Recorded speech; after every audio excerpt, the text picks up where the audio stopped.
Yes, bwana, tuna exclusive kubwa sana kuhusu Zaka za kazi. Tumepata nafasi ya kupiga naye story kwa siku ya leo kupitia BenTV Media, na kutaka kufahamu tu, inasemekana kwamba Faisal Salum hatokuwepo katika mchezo dhidi ya Dar es Salaam Africa kombe la FACRDB Confederation Cup, ambapo karata yao itapigwa kwa siku hapo ya kesho. Inasemekana huenda Faisal Salum hatokuwepo katika huo mchezo. Sasa Zaka za kazi amefafanua vingi sana kuhusu kukosekana kwa Faisal Salum katika huo mchezo, lakini pia unafahamu kwamba mkataba wa Faisal Salum unaishia ukingoni mwakani mwezi wa 6. Huenda Jeni bye bye kama ambavyo Waswahili wanakuambia hivyo, kwamba huenda ndoa ya Faisal na Azam itamalizika hapo mwakani, lakini mazungumzo tayari yameshaanza kwenye vilabu Simba na Yanga kwa ajili ya kuweza kuhitaji huduma ya Faisal Salum, huku mchepuo wa kwanza au timu ya kwanza kabisa ikiwa kipaumbele ni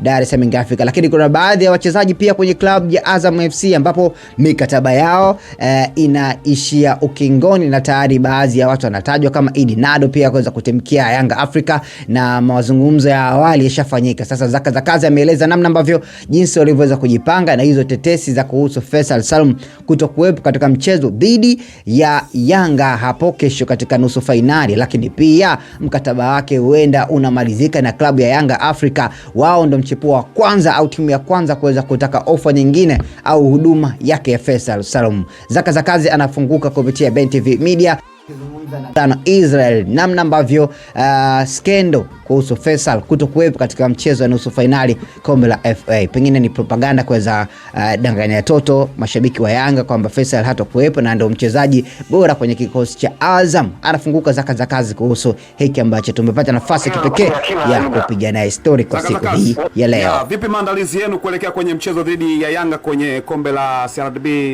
Sport Cup? Maandalizi yanaendelea vizuri. Tumefika Mwanza leo, tumefika mapema alfajiri, tunapata muda mzuri wa kupumzika, tunafanya mazoezi jioni ya leo. Kwa hiyo hadi sasa hakuna kitu kinachoenda vibaya, na tunatarajia itakuwa hivyo mpaka siku ya mchezo.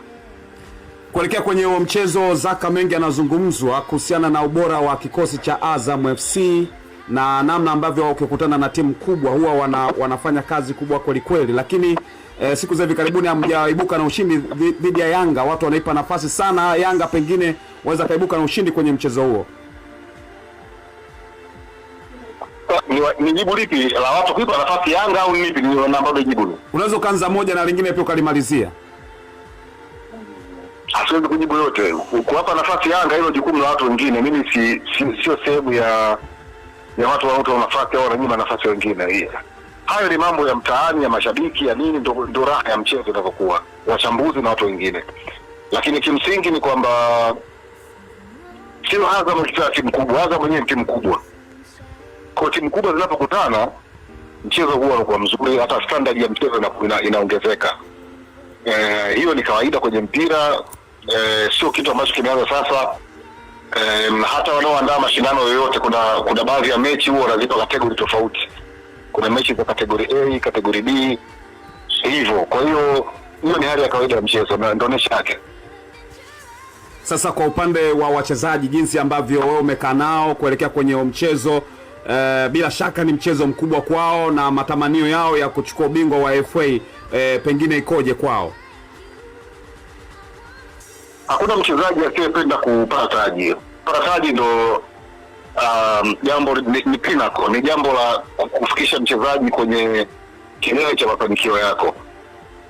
Kwa hata wachezaji wetu pia wanawaza hivyo, wanataka hivyo, na wanajua kwamba ili wapate taji lazima washinde mechi zao kwa mchezo huu. So wanajiandaa na hilo, mwalimu wao anasaidia kufikia lengo hilo, na ndio maana tumekuja mapema, tuko hapa ili tufanikishe hilo. Ukiangalia Zaka za kazi siku za hivi karibuni, kama swali ambalo niuliza mara kwanza, Azam hajapata matokeo wakikutana na Yanga kwa muda mrefu, zaidi ya michezo kama 5 hivi, na pengine ni kweli. Ngoja kwanza, ni kweli michezo 5? Nakumbuka ni sare nyingi mmezipata na Yanga, na mpaka Yanga kaja kupata ushindi kwenye mashindano ya Muungano. Hapana, ndio hizo ni mechi 2 za msimu huu. Yaani msimu huu tumecheza mechi 3, msimu huu mechi 3. Ndio. mbili za kule Zanzibar, moja ya Muungano, moja ya Mapinduzi na moja ya Ligi. Ni mechi 3. Msimu uliopita katika mechi 2 kila mmoja alishinda mechi yake. Sasa sijui wewe umetoa wapi hizo takwimu, lakini kimsingi ni kwamba katika hizo mechi zote hizo unazoona ambazo umetaja, hata ziwe 5 hata ziwe mechi 7 hata ziwe ngapi, hakuna ambaye kamdumini timu zake. Kama unazungumza Azam ameshinda, ni matokeo na kwa sare hivyo. Kwa hiyo sio kitu cha kuweka kwenye akili sana. Na by the way, mambo ya takwimu, historia, rekodi huwa inabaki kwenu nyinyi waandishi, sio kwa kocha na wachezaji wake. Kocha na wachezaji wake wanapojiandaa na mechi wanajiandaa kwa mchezo huo bila kujali mchezo uliopita kama walishinda au hawakushinda. So wala haina athari zote kwenye mchezo. Kuna baadhi ya watu wanajaribu kuangalia picha ya mechi mbili kwamba Azam either ashinde FA au ashinde ligi, na pengine kwa hapo ukianzia kwenye FA sasa ndo hapo mnaanzia. Kwa mmeweka nguvu kwa kiasi gani FA, kwa sababu pia ina kombe mbele moja kwa moja ambalo inawezekana mkaingia finali na mwenda kubeba kabisa kombe. Bahati nzuri hao watu wanaweka hizo mechi hivyo kama ulivyosema hawapo ndani ya Azam FC. So hachobaki huko. Azam ina mipango yake na Azam inataka kushinda kila mchezo anaocheza. Yaani Azam haichezi kwa kuchagua mchezo, inataka kushinda kila mchezo anaocheza. Regardless huo mchezo wa kirafiki, wa mashindano, wa mtoano, wa nini, lakini inataka kushinda tu. As long as Azam inacheza huo mchezo inataka kushinda. Kama mchezo hauna maana ni bora kutocheza. Lakini kama mchezo umeamua kucheza, basi ni kuheshimu mchezo wenyewe, kuwaheshimu mashabiki, kuwaheshimu wanaoandaa huo mchezo na vitu vyote hivyo. Vyombo vya habari vitakao ripoti huo mchezo lazima uwape heshima ya kutosha sana. Kwa hiyo lazima tuingie kwa kutaka kushinda kila mchezo tunaocheza. Lakini kwa upande wa Azam wenyewe umesema kila mchezo una umuhimu sana. Lakini kwa upande wa Azam ukitazama FA kuna sehemu pengine mnaweza kaekea nguvu zaidi. Hapana, sisi tunaweka nguvu kwenye michezo yote. Nimekwambia hata mchezo huo wa kirafiki tunaweka nguvu. Yaani mradi tumeamua kucheza. Kama hauna maana kupunguza nguvu bado tusicheze, tusiharibu hata hizo nguvu ndogo tulizotumia. Yaani hakuna haja ya kutumia nguvu ndogo. Alafu unasema mchezo hauna maana bado nguvu ndogo. Hiyo nguvu ndogo ungeacha kutumia sehemu nyingine huko mbele. So sisi tukiamua kuingia uwanjani tunaingia kwa nguvu zote tulizonazo. Sawa. Na kwa namna moja ama nyingine kuna wakati unazungumza na kituo kimoja cha habari ulisema kwamba kuna baadhi ya wachezaji ambao wanaenda kumaliza mkataba wao msimu huu mwezi wa 8 mwanzoni, na pengine mwezi wa 7 mwanzoni, na pengine sasa kuelekea kwenye mchezo huo haiwezi kuathiri mazingira kama hayo ambapo wachezaji wengi wanakuwa mikataba yao inaelekea kumaliza. Ingekuwa mikataba imesha kuisha ndio ingekuwa athari kwamba wanapo wanacheza tu wachezaji wenu. Hadi sasa ni wachezaji wetu na tunawalipa kama tunavyokubaliana, na wao kazi yao wanatakiwa itumikie klabu kama ambavyo walisaini mikataba yao. Wanajua wao mikataba yao inaisha lini. Kwa kama mkataba bado haujaisha, maana yake yeye bado anaendelea kutumikia Azam FC. Kama ambavyo angetudai kama hatukumlipa. Usingesema kwa sababu mkataba wako unaisha hivi karibuni sasa hatukulipi. Hapana. Lazima tumlipe mpaka mwisho na yeye atumikie mpaka mwisho. Na hakuna zaidi hapo nadhani. Yote katika yote, unawaambiaje mashabiki wa Azam? Manake watu wanatarajia makubwa sana kwenye huo mchezo, kwamba Azam kwa quality ambayo ina wachezaji wake inaweza kufanya jambo lolote na mwisho siku ikatengeza historia ya katika jiji la Mwanza kucheza na Yanga na kuibuka pia na ushindi. Swali limekuwa refu sana mpaka kule kuanzia nimesahau. Hebu mashabiki, unawaambiaje mashabiki wa Azam FC kuhusiana na kikosi cha Azam ambacho kinaaminika ni kikosi ambacho kina wachezaji mahiri kabisa kuelekea katika mchezo huo? Mashabiki wa Azam FC badala ya kukaa na kutarajia kutoka kwa wachezaji wao, wanatakiwa wao wawe sehemu ya mafanikio. Na sehemu ya mafanikio ni kwenye kutafuta ushindi kwa pamoja. Ushindi hautafutwi na baadhi ya watu kwenye klabu. Watu wote wanaohusika na klabu wanatafuta ushindi. Kila mtu ana nafasi yake kucheza. Lakini mashabiki wana nafasi kubwa sana ya kucheza. Wao ndio wachezaji wa 12. Popote walipo. Kwa wale wanaweza kufika uwanjani, wafike uwanjani siku hiyo, waunge mkono mashabiki wao, wachezaji wao.